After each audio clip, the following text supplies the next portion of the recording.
Truck Talk Media. C10 Talk, episode 230. Barrett Jackson, Scottsdale, 2022. The value that I got, the money I got was one thing, but that riding it up on stage with my kid in the passenger seat, that's number one for me. It was just the whole moment. It went so fast, and I can't wrap my head around it. And I watched the video, and guys are sending it to me, and the price hasn't even sunk in. That moment, the video, and this whole thing is what is blowing my mind. Damn, son. Hey guys, one of the biggest upgrades I was able to make on Orange Slice is my lighting. Think about this. You've got your old school sealed yellow lights. You put in new United Pacific headlights, boom, quadruple the lightage. They look better, they perform better, and guess what? They're safer. So you've got LED options, you've got new headlight options. They look great.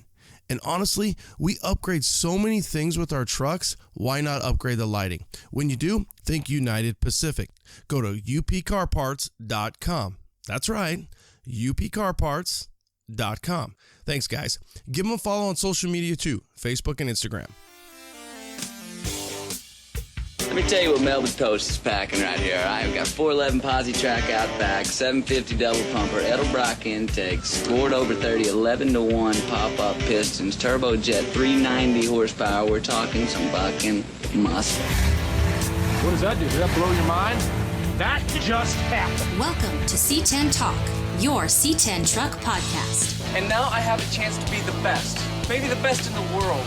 My old man is a television repairman. Got the ultimate set of tools. I can fix it. I said I got 50 cents in that jukebox, and all I can hear is your mouth flapping. You hear that? Here's your host, Ronnie Welch.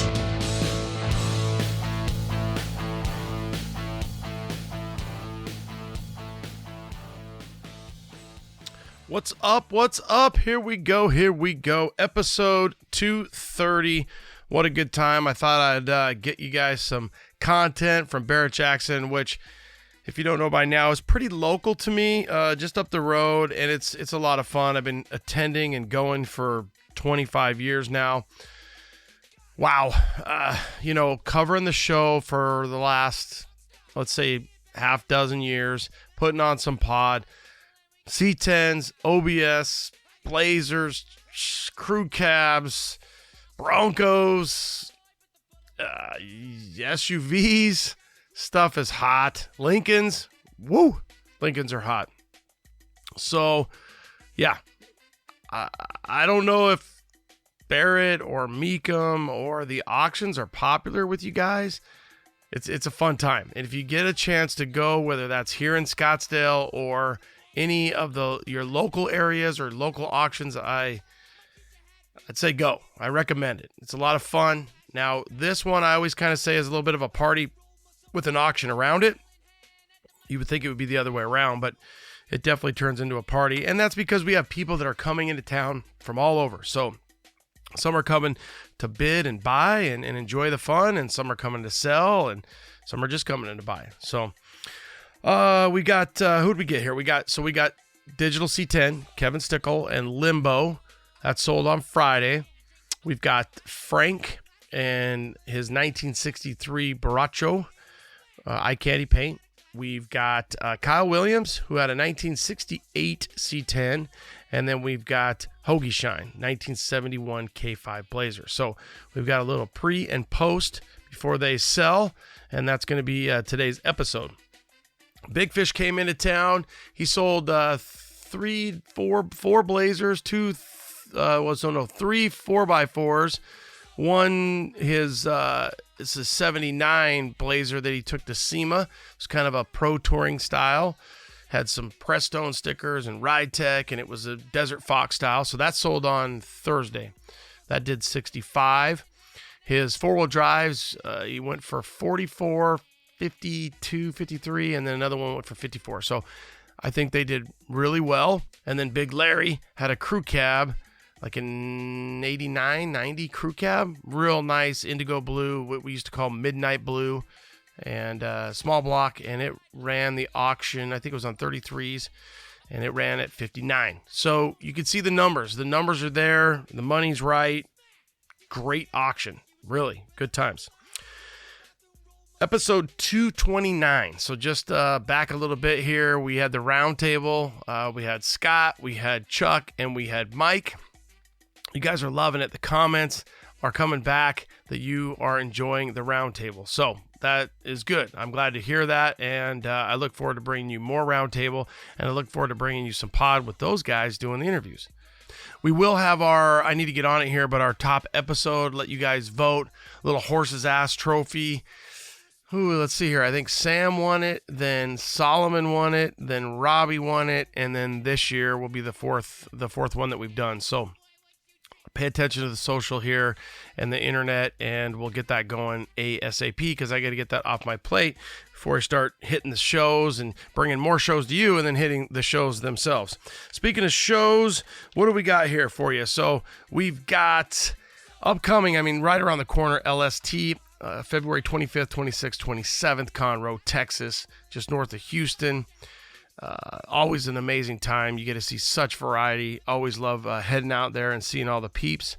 March 26th, I've never been to this show. This is in Agua Dulce, California, and it's C10 at the Ranch, March 26th. So February 25, 26, 27, LST. March 26th, C10 at the Ranch. Get on their social and inquire if you're out in that area. April 9th, our show here in Chandler, Arizona, downtown Chandler. The first annual inaugural reunion, and that is going to be a good time. We are going to open that up, though. I'd like to do a little bit of a push on some minis. I'd like to get some minis there because I'm kind of going for that high school parking lot vibe. So, but if you got a nice Ford or a nice Dodge or something with a tailgate, we're going to let you in. I don't think there's going to be a lot of those spots, but we do want to let those guys in. So we are holding a few spots for that right now. So let your buddies know if you're going to come out. Early Fords, you listening? If you're listening, come on. He's a New Mexico guy. His name, I think he changed his name. Yeah, he did change his name. It was Early Fords for a while. And then May, you've got a double down here. So May 13th, 14th, and 15th, if you're in Mobile or Mobile, Alabama, battling Bama. Or you've got the C10 Nationals, and that's at Texas Motor Speedway. So you've got to kind of decide there, same bat time, different place, whether you're in Texas or in the South there in Mobile. I did have the chance to go out there to Mobile last year. I did cover it. A great atmosphere. You got to have the tacos on the ship if you're going to go Friday night, and then the battleship in the background. So definitely a cool atmosphere and a great place to hold a show. So you got a couple coming up. I'll run it up to May. There you go. And then we'll fill them in as we kind of progress throughout the year. That's it. Let's get this one going. Episode 230. Thanks for tuning in. Have a great week, guys. Late. All right, guys. Barrett Jackson, Friday. I'm here with my buddy, Double Kentucky Bourbon, Kevin Stickel. That was his high school name. And yeah, I love this guy and this journey with this truck. I think back to SEMA. We just watched them pull out Limbo from the staging, I guess where it's docked. It's going to go into the staging area, probably be there for about an hour. And this has been a long time coming, so I wanted to get a little pre-interview and post. Are you nervous? I'm a little nervous, yeah, but not too bad. I think it's going to do well, I hope. And if it doesn't, we're rolling the dice here, so it'll be all right. So what do you think about the journey? This truck, we've talked about it. Like one time Kevin came down to Phoenix, he got in the truck and just put maybe we went for 45 minutes from the get down to where I live, and you just got to chill and drive it on the 202, the new freeway. This truck is like a lot. We love it. We hate it. We're pissed off at it. But overall, you've got to have such great memories of Limbo, and it's probably going to be a little tough to see it go into somebody else's hands. Yeah, I was thinking about that. I think the build process was probably the part that I enjoyed the most, and I spent more time building it than I spent driving it when you add it all up. But all in all, every time I've driven it, I kind of felt like this might be the last time I drive it. So it makes me appreciate it more, and having it be at your place as long as it has been, and when I come down and visit and get to drive it, I just really appreciate being able to do that. And it just makes it an enjoyable thing versus something I just do every day. It's been really, really good. Yeah, I never thought about it that way. It's like going to Disneyland, something you don't get to do all the time. You get to come down, you get to pull the truck out, dust it off. It's got a few cat prints on it from the cat crawling on it, but we'll strike that from the record for the future buyer. But no, the paint's beautiful. Everything's looking good. You got it here. It's cleaned up. It's ready to rock. And really, it's been kind of a long journey because if memory serves right, it was probably going to go in last year's, but because of importing it from Canada and things like that, it's been a little bit of a journey. Bottom line is, it's here. Limbo's here, ready to go in about an hour. Yeah. Last year we were going to get it on here, and I missed the timing, and they just didn't have enough time to import it properly. So in some respects, I'm kind of glad because I got to have the truck a little bit longer. And even this last week, I had trouble with some of my, you know this, you helped me a lot, but had some trouble with my title and the import stuff. And as of even 24 hours ago, I still didn't know whether it was going over the block. So when I finally got that green light, it's going, and all that stress just went away. Now it's the fun part of the auction, and it'll be good. It's fun. Yeah, for the audience, it's been crazy because we thought we had what was a Title I inspection. We ought to do that. We ought to get somebody, maybe one of the importers, and get them on because we thought, I did. It's like, hey, we took it to the right place. We got a VIN inspection. They looked at it. They said everything was good. Kevin thought it was good. I thought it was good. And come to find out, Barrett had a different requirement, and you had to call in the big guns. You made it happen. It's going to go over the block here in about an hour. I think when you look back and you said, hey, it didn't make it in 2021, but now it's going to 2022, the money's really good right now. It's actually probably going to benefit you a little bit. Yeah, it might. I still have in my mind it could go for $30,000 or it could go for $130,000. I don't really know what the number will be, so I've kind of put that behind me. I roll the dice, like I said. But yeah, it's been, I think, a better journey. Number one, because I got to enjoy the truck more, and it's time to move on though. And we've got a square body coming up that we're going to work on, and I'm actually excited for that. And the only other thing I would say is I had a ton of trouble with the titling process. As you know, the folks at Barrett, and in particular, and I wish I knew the company she worked for, her name is Asa. She came in, she was aces in terms of making sure that it actually got done, and she went way above and beyond. And the folks here at Barrett have just been really, really great. And I would say if anybody ever has any trouble, if you're importing a vehicle, you need to go through this process. I would love to be able to share what I had challenges with, because they're actually pretty simple things. If I would have had my act together, a month earlier, they wouldn't have been a problem. So there's some really good learnings in there, and happy to help anytime. That's good. I like that, and cut down on the stress. So 1976 Bonanza. I've kind of dubbed this truck Spicoli, and it'll be fun to kind of watch this play out. So we'll talk after the auction. We'll see how you're doing, and we'll let the C10 Nation know a little bit more about Spicoli and what you might do with this 1976 Bonanza that's been stashed in my backyard for 3 or 4 years, and I wish I could keep it, but I got too many projects, and I'm loving that Spicoli is going to go to the double Kentucky Bourbon Kid himself, Kevin Stickel. So good luck, and we got about an hour to go. Let's do this. Let's go. Let's go, Barrett Jackson. Here we go. 3, 2, 1. What's up? I got Frank here. Eye Candy, the one, the only, 1963 Baracho, getting ready to go later tonight. Frank, your style, obviously you and Jeremy from Tray 5, you guys team up. You guys put this thing together. I mean, I think you've pretty much knocked every box, every checklist. What have you not done with this truck besides sell it at Barrett Jackson? From SEMA to the magazines to the cover truck, you're doing it. You put your style on it. It is a unique truck. How's the week been kind of going for you? And welcome to C10 Talk. It's been going pretty good, actually. Got a lot of people very interested in the truck. A lot of people standing around and taking photos. We got some feature for TV later on today. They're going to be putting it up on the commercial ads. Seeing the stuff sell here, I feel pretty comfortable. It's going to do pretty well. So I would say in the top 10, you are in the top 10 for most don't get stressed guys that I know. For a guy who probably works about 23 hours out of the day. But I don't think I've ever really seen you frazzled or razzled. So Are you nervous at all? No, not really. I'm pretty confident we're going to hit six figures, and that's the goal here, is to do that so my little one can go to college. So I think I'm pretty safe with saying we're going to do six figures. Anything from there is a bonus, money in the bank for me. Well, you got the great spot. You're in a, night on Saturday. Does it get much better than that? So, and I think the money's been really good out here this week. You're seeing things that were, 30 selling for 50. Every now and then we'll see something that might undersell. We just saw what I would say is one of the nicest Fords. El Diablo go for like 240. I feel like that's a little bit higher end truck, but I don't think you're going to have a problem getting six figures. What's next for you guys? You have this formula. You guys build some of the baddest trucks around. Anything on the docket that you're going to take anything that's gravy over the six figures and you're going to put it into the business? You're going to put it into buying something? You're going to put it into a project? What are you going to do?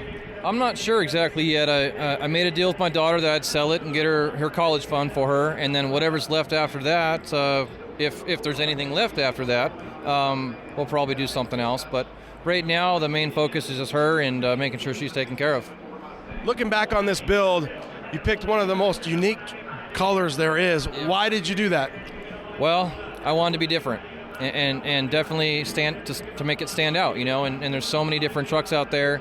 A lot of them are similar, a lot of them are not quite as wild as mine, and I wanted to make sure that it stood out and that all the money and time I invested into it, that you were not going to miss it.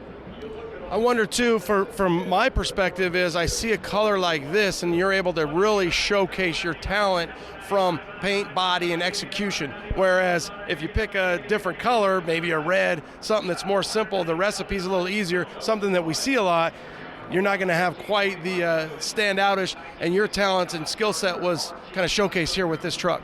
Well, it's funny you say red, because the initial plan was red.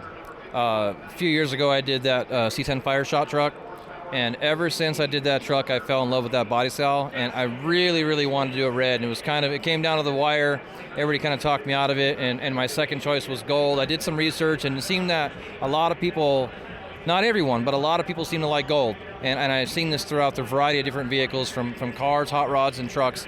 So I decided that would probably be a good secondary choice for me, and I went for it, and that's what we got right here. Yeah, and people love it. You, Jeremy, you guys have the recipe. Was there anything that kicked your ass on this build? All of it. I mean, where do you stop, right? I mean, you get so far invested into these trucks, you don't want to think about it later on down the road and go, I should have did this, I should have did that. We went a little different and did the big block instead of the LS. Some may like that, some may think that's super cool because we didn't do the LS, and my thought was not to do the bandwagon build, but you see on everything is LS motor, silver paint, billet wheel. I wanted to make sure this truck really stood out from everything else. Not to take anything away from those trucks, because they're all super awesome. We do a lot of them, but to me it was about making this thing stand out. So you, as the painter, kind of the plumber's pipes don't get fixed, the painter's house doesn't get painted. How do you find time to do this? Just made time. You can either make time or make excuses. I mean, honestly. And so if you think about it, so this truck actually cost me more than the average customer coming in for a paint job, because I actually paid my guys to do the body work. So I'm paying my guys to do body work, and on top of that, I'm not able to charge for something else they're doing. So that makes my hourly rate a lot more than the average Joe coming in. But at the end of the day, if I don't have something to showcase what we're capable of doing, then we're going to get overlooked.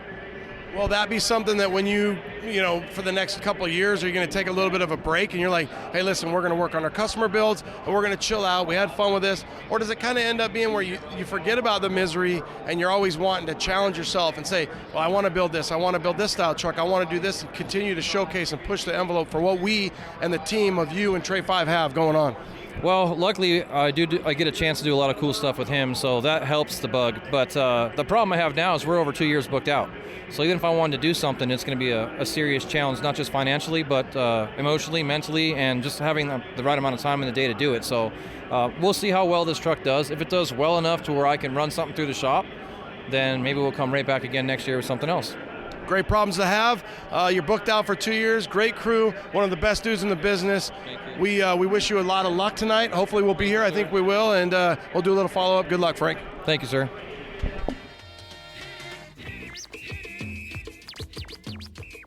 C10 Nation, what's stopping you? Well, CPP has you covered. They offer multiple different options to make the disc brake conversion as easy as possible on both you and your wallet. From stock height conversions to their Big Brake Grand Slam kit. How's your altitude? You need to get a little lower? CPP has you covered there too. They offer a wide variety of drop kits for you to choose from. Head over to ClassicPerform.com, that's ClassicPerform.com, to save big today. Hey guys, are you thinking about swapping out your old motor for a more reliable LSLT-based power plant? We've got great news for you. PSI Conversion is offering our listeners 10% off your order. Behind each PSI harness, you get over 10 years of experience in the business, online tech support, phone support, and harnesses made in the U.S. That's psiconversion.com. And don't forget, use code C10TALK and save 10% today. You've heard me talk about my gauges, Dakota Digital. I love them.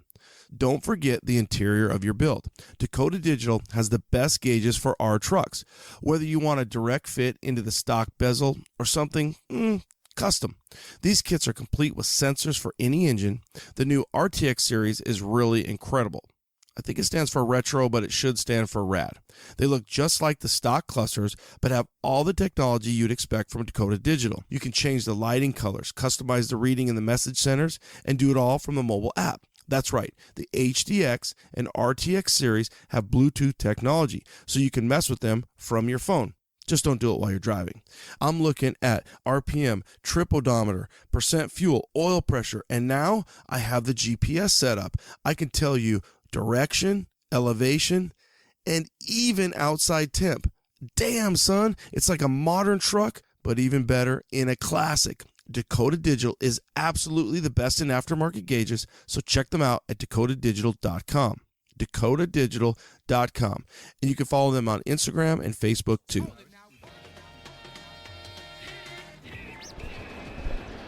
What's up, what's up? Saturday, it's hopping. Barrett Jackson's doing what it does, and kind of a cool thing here. Honored to grab Dan Hoagie Shine, and I look back and I've been able to talk to Dan, whether it's at the Get Down or coming out to Barrett. One thing that I was thinking about as I walked over here, Dan's worked himself up the chain, really, right? Where you've been in the back tent, you had the service truck, you had different blazers, and you've worked your way up.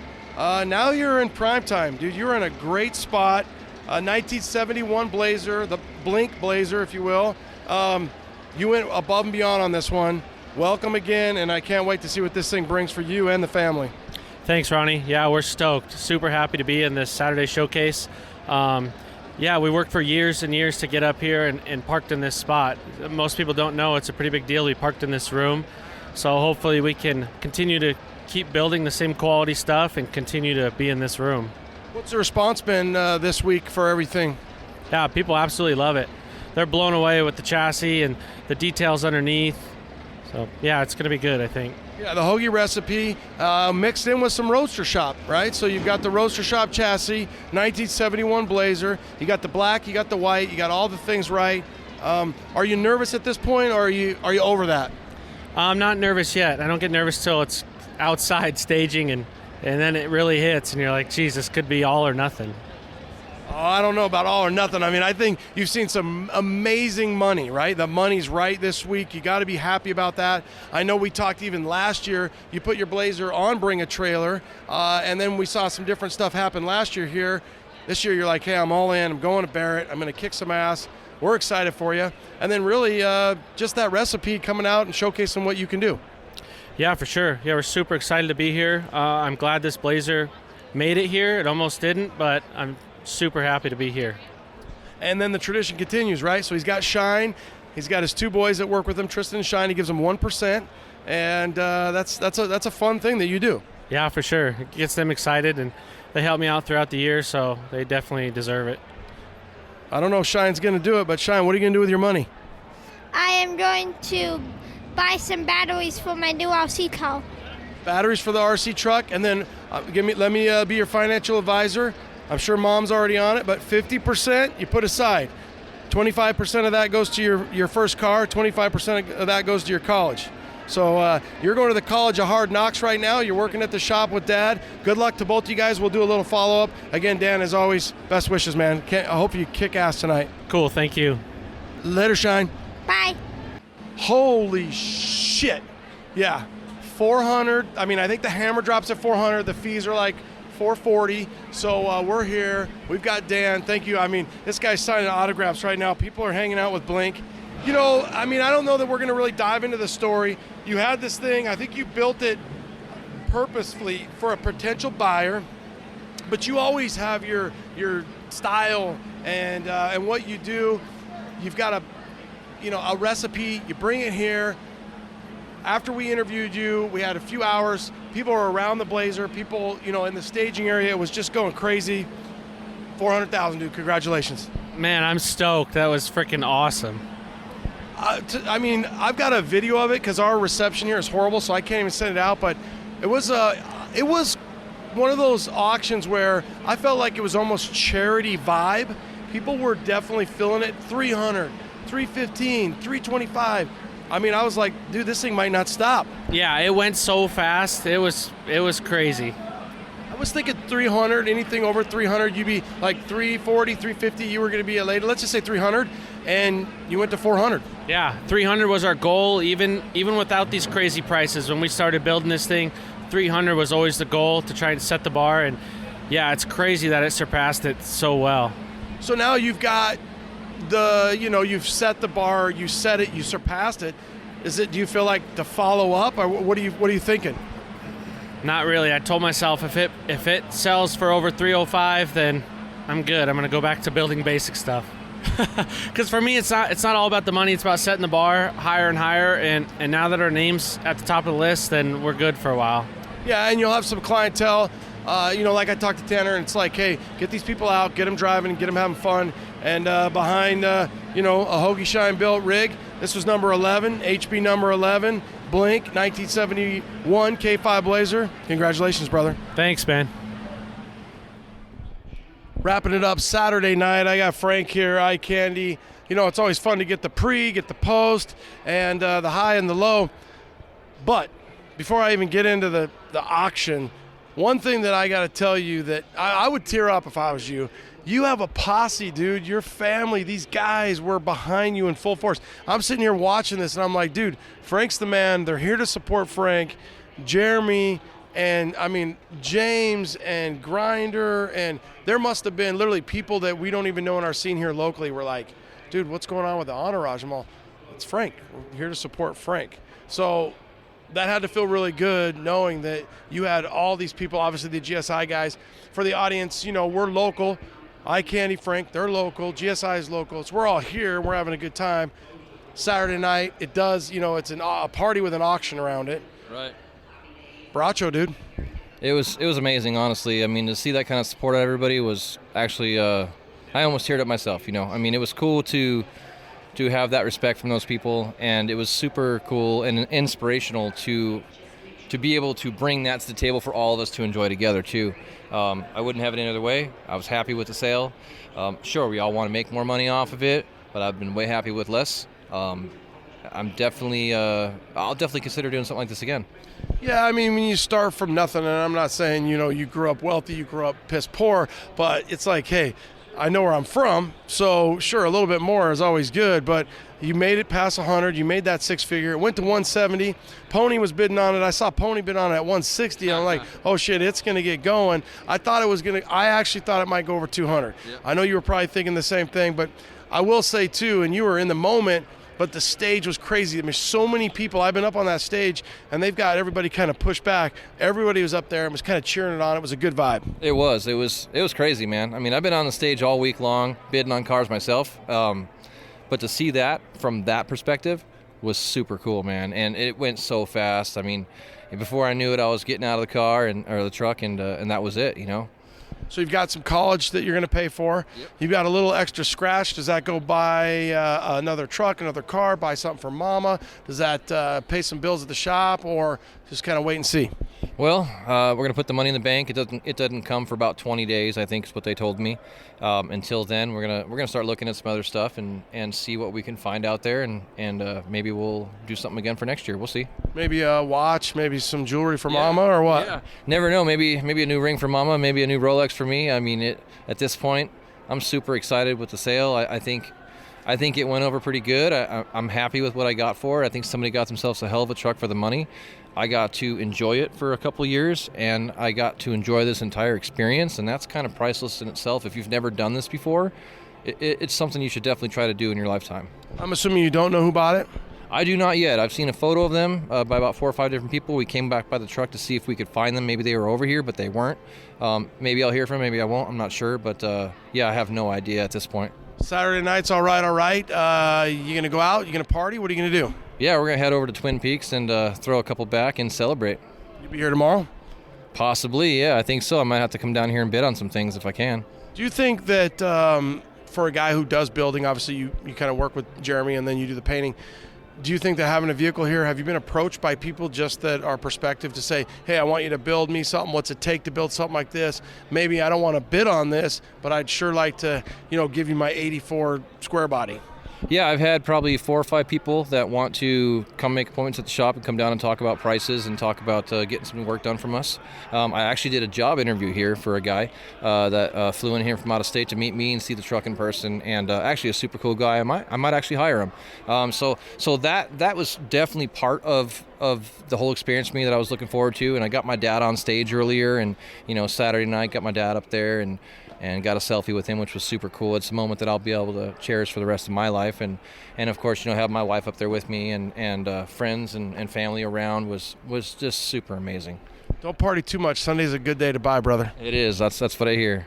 Okay. Frank from Eye Candy. You guys can check him out. Obviously, follow him on social media. Baracho's gone, 170, 1963. You killed it, brother. Thanks for coming out. Thanks for taking time for C10 Talk. Thank you. Appreciate it. Late.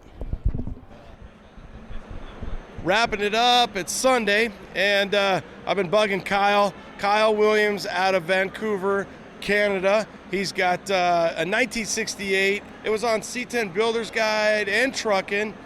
Yeah, back when they had trucking. So kind of gives you an idea. I remember, Kyle, you brought it down to the get down. That was, I think the first time I saw the truck. Beautiful 68. People love the 68. You decided to bring it to the auction and bring it down. I got to think you're just pleasantly surprised at how she did. Man, my mind is blown right now. It was a big debate to bring it. I was never going to sell it. I've had it since my kid was in the wife's belly, like I said, and it's just too damn pretty to give to my kids, So I came here, got a number in my head, and it has blown it away. It's overwhelming, man. It's really overwhelming. And this is a guy who's got a Canadian conversion to deal with. Which is a good thing right now, because as the dollar weakens, I get more money. So it's going to be pretty crazy to see this cashed over in Canadian funds. Well, it's a stunner, and that's where this is one of those. And I think 67, 68s, this is a timeless build. So we see a few different color combos. Obviously, you went with the M1, you went with the red, and that's what this is really kind of a 5-year-old build. So when you did that, you were way ahead of your time. Really bravado, like holy shit, look what he did, and it works really good with this truck. Were you ever afraid of that? Absolutely. In our last interview we did, I was going to be gold, and at the last minute, right, candy reds were coming out, lollipop red, and I just stopped the press, and we flicked it over to red, and you know what? Everyone was like, you're crazy, but here we are 5 years later. This is not a fresh build, and it just pulled it out of the woodwork, and it still stands to the test of time. I'm the guy with the red wheels. That's how they know me. That's what I tell people. I'm like, oh, the 68 that sold with the red wheels. I'm like, oh shit, I know that one. Have you talked to the new owner? What's his plans? I did.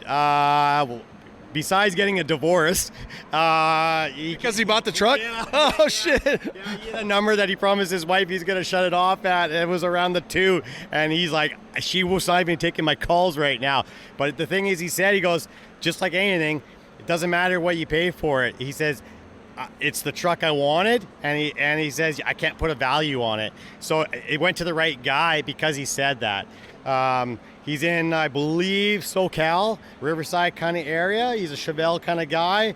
So we'll probably see the truck around, maybe a little bit more than we have in the last 5 years. It's going to come out of hiding and cross, it doesn't have to cross that nasty border anymore. So, yeah, you guys should see it quite a bit on the street.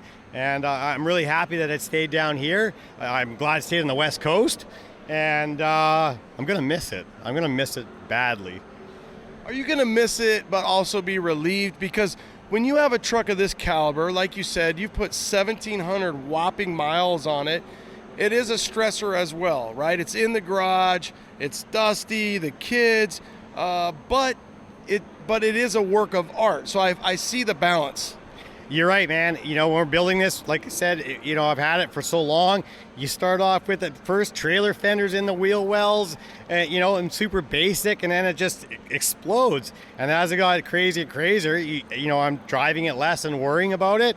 That's not a bad thing. To each their own. Everybody should have something like this.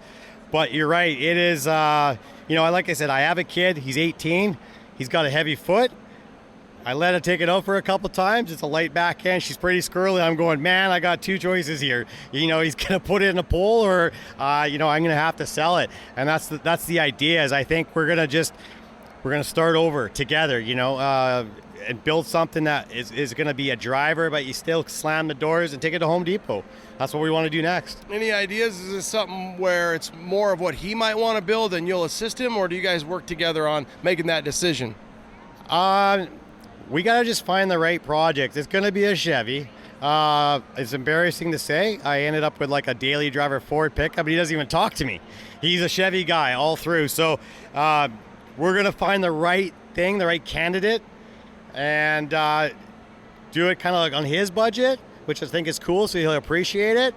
And let him start from the scratch. He loves spinning wrenches, and we're just gonna fire one up and come out swinging. And I think it's gonna be the same gen. Okay, same generation C10. So you've got a lot more money than you probably thought you were going to take home.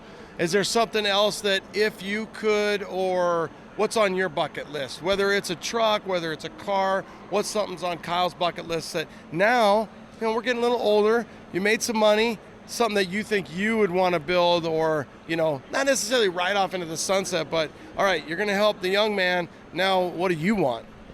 It's a great question. Because I had this, I didn't really look around. I was C10, that's it, my brain. I do like Impalas. I do have a 62 that, I'm going to finish off now and bring it out there. But I'm a pickup guy, so let's see how my kid's project goes. It could spin out of control and I could end up doing the same thing with it, I got to buy a kitchen for the wife because of this dollar. I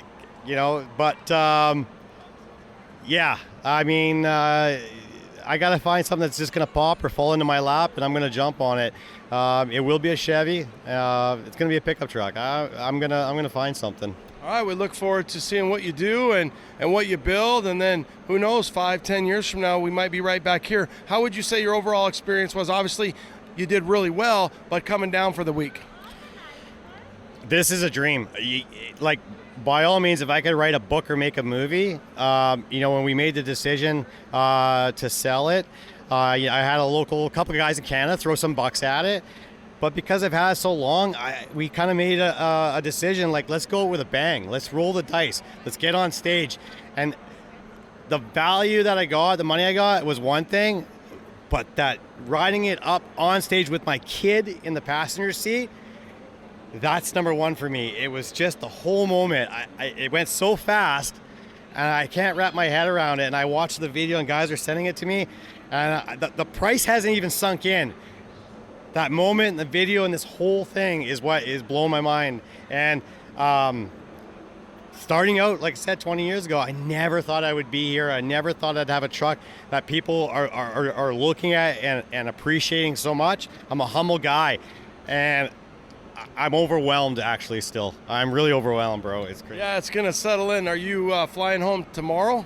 I'm flying today. I'm hitting the highway, and we got to sneak across the border, and then I think this is going to kick in and it's swinging. I'm going to start looking at the gram again and reply to a lot of messages, because literally seconds after it went across stage, my phone's blowing up. I got, my mom calling me, my dad, and everybody else, and I barely have even looked at it. You got some bills, some collectors are going to come after you. So did you trailer it down, then you're going to drive back, or did you have it shipped? You know what? I usually trail it down when I come, but this time I just kind of send it with a carrier, and so I'm done. I mean, it was weird. It was across the block, and it was just instantly when I got out, I was like, it wasn't mine, and it was surreal. And I'm standing here right now looking at it again, and it's like, hey, this is a cool truck. Yeah, this is a cool truck. I wonder who built this thing. Well, we know who owns it now, but what's that conversion rate? What does that work out to be? Like 320? 1.25. So we're talking, we're hitting the 350 after they take their cut here. 350 Canadian in the bank. Hopefully R.A. Brad doesn't come collecting any money. I know that guy, he's sneaky. Yeah, Brad's reached out to me already. I bet he has. Like, bro! You guys got to keep it together over there. That's pretty awesome. Well, congratulations. We're glad that your experience here was phenomenal. But I'll also say from the C-Tent community, when you get to, if it wasn't for guys like you building these things, then we wouldn't get to enjoy these things. So there's a responsibility, or really a sense of gratitude as well. If everybody was just building, run-of-the-mill stuff, but guys are doing this, and maybe, like you said, it gets away from you. You had it for 20 years. You probably never envisioned that it would be this much. What you did and have that bravado with the wheels and the paint and everything that you did, the recipe works. So you almost have to kind of say, I have that sense now. I know what I like other people like. I need to build another truck and keep it going. And you get the shine. It feels good. Yeah, absolutely, man. It's kind of like a house renovation. You do it once, a complete reno, and then the next time you're like, I'm going to do a little bit of a reno this time. So absolutely. And you know what? It's all started sitting at a table, looking at the magazine or a drawing, a vision. I used to stare at it for hours, and then you'd get the bags and you'd stare them in your crawl space where you're collecting your parts, and then the little things would come in, the brakes, and you're like, one day it's all going to come together. And that's the coolest part is here we are now, but rewind 5 years ago, and this thing's in a pile of pieces still, and I need to go back and look at it and see the stages, how fast it just changed. It's so humbling. Well, and I think people, when you built this, sometimes now people do build them to sell them. You never built this with the intention of selling it and making a bunch of money. You built it for you, and that's the most important thing. That passion shines through in this build and the process. So I think that without a doubt that underlying passion and the vibe of the truck isn't, hey, I built it and now, literally it's been done for 2 weeks and I'm selling it. It's because sometimes we're in that stage now because there's so much value with these trucks. That's right. It's, and when you build something that you're keeping, you're going to make it a better build because, if a bolt's crooked or there's something wrong and you're selling it, you don't care. I'm looking at it right now, and there was a kid leaning on it just before you got here, and I was having a heart attack. It's not mine, but because I built it piece by piece, you just appreciate it so much more. And piece by piece, part by part, it comes together. Yeah, it did. It all came together. He's wrapping it up here. Barrett Jackson 2022. It's Sunday. We grabbed him before he went home. Kyle, congratulations first and foremost. I love the truck. Thanks for taking time to be with us. Safe travels on the way home. I want to say thank you. I want to say thank you for all the C10 guys out there that are connected through you. I would tell you, even, we're getting old, and the next generation, like my kid, all that are 18, 17, 18, 19, they're following you too. So I think we have another generation coming up, and this is going to continue a long ways. Lord hopes, because if not, then I don't know what we're going to do. We'll be out to pasture. Can't wait to see what you and the son do. Keep up the good work, brother. Thanks, brother. When you're looking for classic Chevy or GMC truck parts, brotherstrucks.com is your #1 source for 1947 to 87 Chevy and GMC truck restoration parts. So whether you are restoring an original or looking to customize that classic truck, BrothersTrucks.com has thousands of the highest quality truck parts for you to choose from. So head over to BrothersTrucks.com and order your free catalog today. And don't forget to follow Brothers on Facebook and Instagram for daily updates and special offers too. Marquet has been in business for over 40 years. It all started in the original owner's garage. From humble beginnings of a couple parts in a garage to a 2-building manufacturing facility making over 6,000 parts, Marquet has grown to be one of the country's premier truck parts manufacturers. They not only design the products, but also design the tooling to build the products, guaranteeing quality control. They have made their original parts from the original trucks. Aluminum strips are double polished, creating a mirror finish, and crystal clear anodized. They offer quality parts built by Americans for old American-made trucks. So when you're looking for body moldings, bed strips, bed wood, and so much more, think Marquet. That's mar-k.com. Hey guys, did you know that US Mags and American Racing Wheels have true lineage to one another? And that US Mags was created in the mid-60s by none other than racing legend Parnelli Jones and his childhood friend Art Hale Sr.? Well, fast forward around 50 years and you'll see that Art's son, Art Hale Jr., who grew up in the wheel industry, obviously following in his dad's footsteps, acquired the name and the iconic American Wheel brand. Talk about rad. Amazing history, amazing story, and amazing wheels. Check them out at us-mags.com. That's us-mags.com.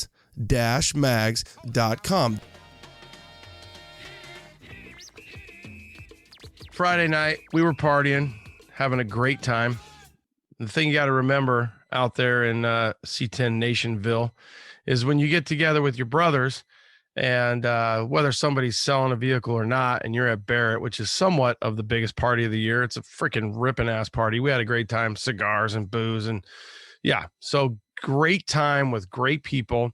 Friday is something, again, I won't forget because we were hanging with all the homies. But earlier in the day, Limbo went across the block. I've got Kevin here tonight. Now, this is a little bit later down the road. I got Kevin on the line, and we're going to talk a little bit about Limbo. So Friday was good. You sold Limbo. How you doing? How you feeling? Yeah, I'm doing good. It was a real whirlwind. It was my first time to Barrett ever.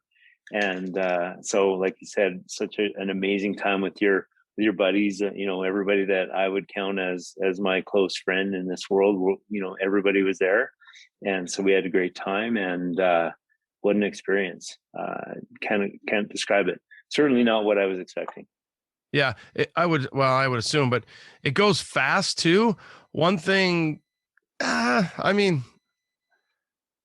think you're pretty happy with the sell, which is, you can express your feelings.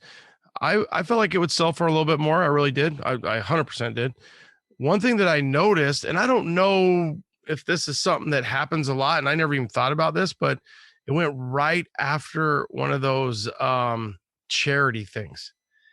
And the time they take on these charity things, I was just like, let's go pay the toll. Come on. Like, so then they hype everybody up, and they're just like, fuck yeah. And then everybody's spending their money and they're all fired up. And then Limbo comes in, and I'm like, no. And it seemed fast, very fast. Did it seem slow to you or fast? Extremely fast. You know what? Because I'm obviously was invested in it and first time, so I'm taking it in. But so time seemed to stand still for part of it, if I'm honest. But also, it just was over. Almost, it felt like it was over almost instantly. And so, it was weird. I had Sam and you and a couple other people's Trey 5, Jared was there, and they were super excited that, oh, you're going in right after the charity vehicles, and oh, that's really good, and quite excited. And then I had a couple other guys there going, oh, dude, you're in trouble. And so I had all these different inputs happening simultaneous, and it was a thing, and part of the whole process of selling your truck, and I love that truck, and I honestly didn't want to sell it. It's an emotional thing in and of itself. So there's a lot of inputs. It was not what I expected. I thought that it would be a lot more. I thought I'd be out in the crowd just watching it happen, and but being up on stage and all the action, everybody kind of saying things in my ear of it's going to be good, it's going to be bad, and then boom, it was over all at once. So it was something I'll never forget, and actually can't wait to do it again when I think about it. Yeah, that's the adrenaline of being up there is pretty amazing. And that's not even my billfold that we're playing with. It's yours in this example, in this case, or for this podcast, Frank and Hoagie and Kyle from your feller Canadian there. He I got a chance to talk to him yesterday down at the show and ran into him. And so, yeah, it's just exhilarating to be up there and to be part of it. And I think that's why a lot of guys continue to come back, even to make a funny reference of like Richard Rawlings from Gas Monkey. I mean, we watched him on national TV lose his ass a few times and win as well, but it's an emotional thing. And yeah, it's crazy. Yeah. Well, and just in general, because I don't count myself as a builder or anything special at all. I'm pure enthusiast. And so to be able to go through that whole process is something that I didn't think I'd ever get to do. And put it really in perspective, I was talking to my dad just before it went up. And, I almost think this was my favorite part of the day, because he was so thrilled that his son built a truck that was good enough to go to Barrett, and it was going to be on TV. Just the thrill of that for him in and of itself was a really, really cool day for me, all in all. And whether it did good or it did bad or whatever, those are the things that are out of your control. And as soon as you sign the papers with Barrett, it's gonna go for whatever it goes for. And so I was already pretty resigned to not worrying about that part of it and just trying to take in the experience of it. So pretty cool. And I think we kind of, and I say we, because the truck was kind of here in the States. It was obviously between Dino's, my house, Dell's and stuff like that, just because you brought it down for the get down, but it was kind of a long roller coaster when you think about it, so there's a stress that goes on there. And then to think like, all week she's out there and then there she goes, and then she's docking, she's ready to come through, and bam, it's like a minute and a half, 2 minutes, maybe. I don't know. It was, let's just say 2 minutes. I don't know that I timed it. Maybe I don't know. Somebody probably did, but it does go quick, man. They turn and burn. Yeah. I actually have no idea how long it went for, but again, it felt like 20 minutes and it felt like 20 seconds kind of all at the same time. So I know it went fast, but if I'm honest, I remember a moment where, they're bidding and the bid just kind of dried up. It's not like Barrett was rushing it. Barrett, I think they did it proper, and it's a little bit unfortunate just from a, how well did it do financially? It's a little bit unfortunate from a timing perspective. And I learned a couple things in this process, but all in all, I think they did a really good job of showcasing it, advertising it, getting out there. I don't think they rushed it beyond what was, the market for it at that moment. So yeah, and I think you're right that when they kind of read the room, when you say you learn a few things, or you think like based upon the time slot of the day or the prime time on Saturday or something like that. Yeah, like I mean, much of it isn't in your control, but to be able to go on Saturday versus Friday, I think if I had to go back and really try to advocate or kind of push for a time slot, I would maybe handle that differently. And also, they ask you in the process, they ask you, what's the value of the truck? And then the value of the vehicle that you put down, they slot it in the time frame accordingly. And obviously, if you go in with a $30,000 vehicle and say, hey, this is $500,000, they'll adjust that. But within a certain amount of reason, I think, you should do yourself a favor. I should have done myself a little bit of a favor in that step in terms of, looking at what the current market for these vehicles is and being a little bit more, a little bolder, I guess, in that. And it might have ended up slotting on Saturday midday or something like that instead of on a Friday. But another I don't thing know. too that we talked about, and we can talk about this on another pod, auction talk or something like we talked about when we first got together. But I think too, something that can be discussed and for the audience to learn from is, let's just say, for example, 50,000. You say 50,000, you know, whomever, if you put that value there, then if they get that, then they might be happy with that. They might be content. Now, if 3 guys are bidding it out, or girls or bidders or whatever you want to call it, if 3 or 4 people are just bidding like mad, then they're obviously not going to be content with that 50. But if they get to that 50 and they see that you said, hey, I'm happy with 50, and then they're like, all right, anybody else? Sold. Yeah. You know, and so it's bam. So here's what I would say to kind of cement this is I got within $5,000 of what I put down on my application. Yeah. So yeah, there you go. I mean, that's the thing. So the audience is probably like, well, how do I up value? And then, you know, that's the part. And there also too, another thing to add to this. And again, we could try to get some different guys on here to discuss some of this stuff, but there's also brokers that, they get a cut.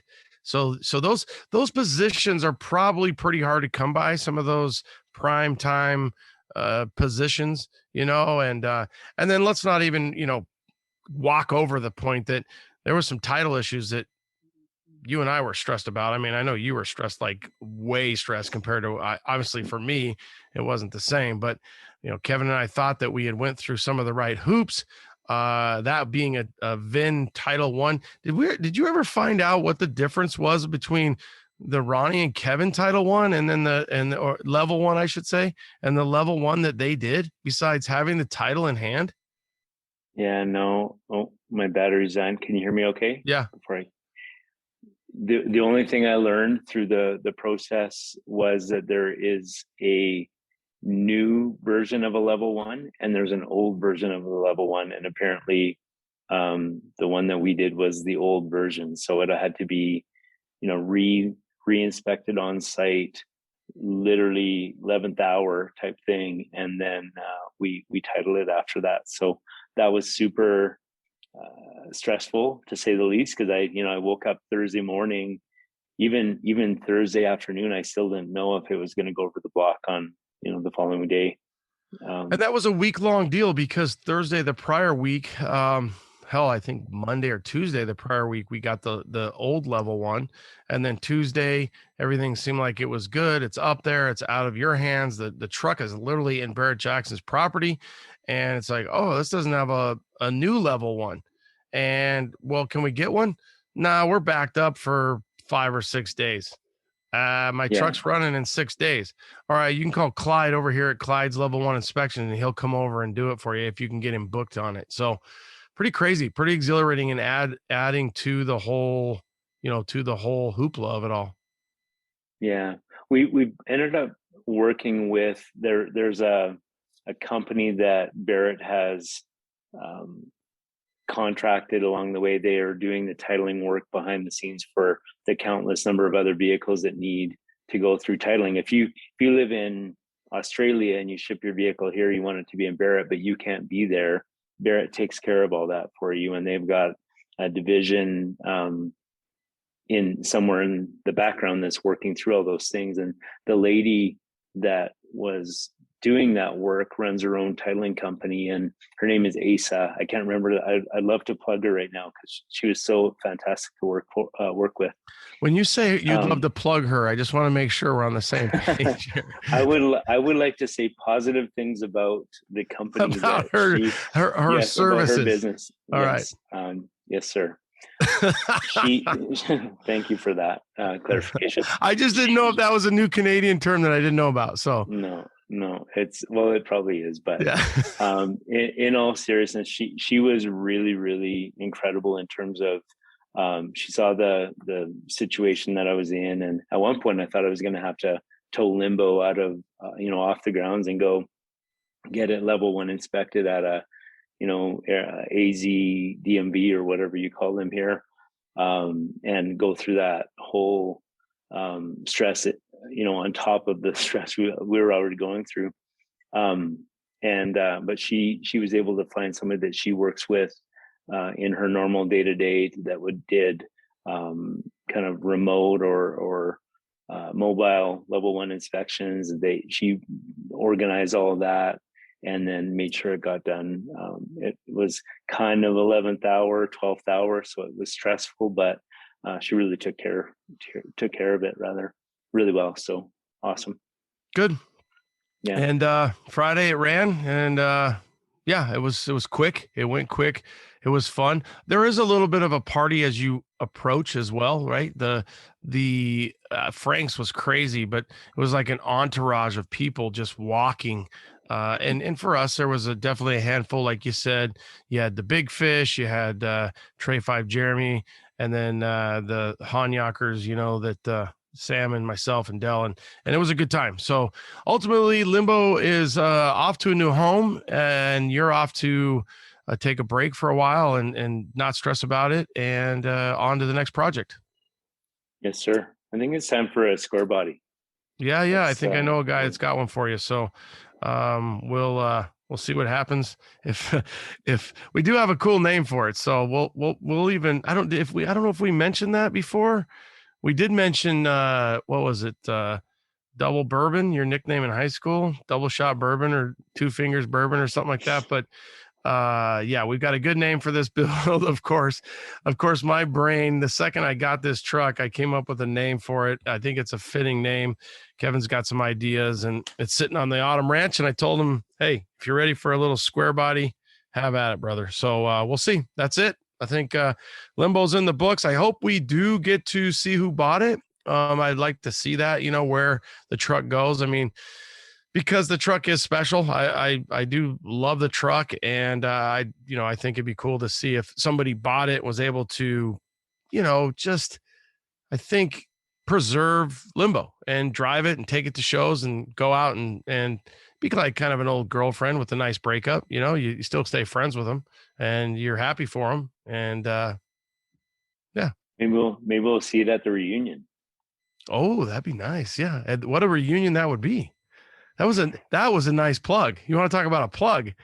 That was a nice plug. You just plugged the reunion. I like that. April 9th, Chandler, Arizona. Perfect. All right. I'm going to let you get to bed. I'm going to work on pod, get this out for the community tomorrow. Thanks for everything, and enjoy your time off and on vacation. Thanks, brother. You too. Peace. Peace. Thanks for tuning in. Episode 230. Hope you guys enjoy the coverage of Barrett Jackson. It is a fun show. If you get the chance, attend. It's a good time. You'll probably run into some of the folks. The weather's great. Come out to Phoenix, come out to Scottsdale, visit, say what's up. Maybe you win a truck, maybe you sell a truck, maybe you bid, maybe you get outbid, but it's all about that experience. So a couple of the shows I wanted to mention that I forgot on the front side. April 22nd, Arnie's got the Pro Touring Truck Shootout out there in the Bowling Green area. Check him out, Pro Touring Truck Shootout. That's April 22nd, 23rd. Hit up Arnie, Pro Touring Truck Shootout. Later, the following week, April 29th and 30th, the Crawfish Cruising. On the 29th, you're going to do some go-karts, absolute blast, the Crawfish 500. The next day, Saturday, the Crawfish Cruising at Jason's house in Van Cleve, Mississippi. April 22nd, 23rd, Pro Touring Truck Shootout. 29th and 30th, Crawfish Cruising, Mississippi. So you guys got a lot of action going on over there. Thought I'd drop those in there as well. Have a great week, guys. Do what you do. Please take the time, share it, like it, love it. Leave us a review. We've got all the swag here, c10nation.com, c10talk.com. Stickers, hats, sweatshirts, you name it. We got it. We'll be back in a few weeks. Have a great week, guys. Late.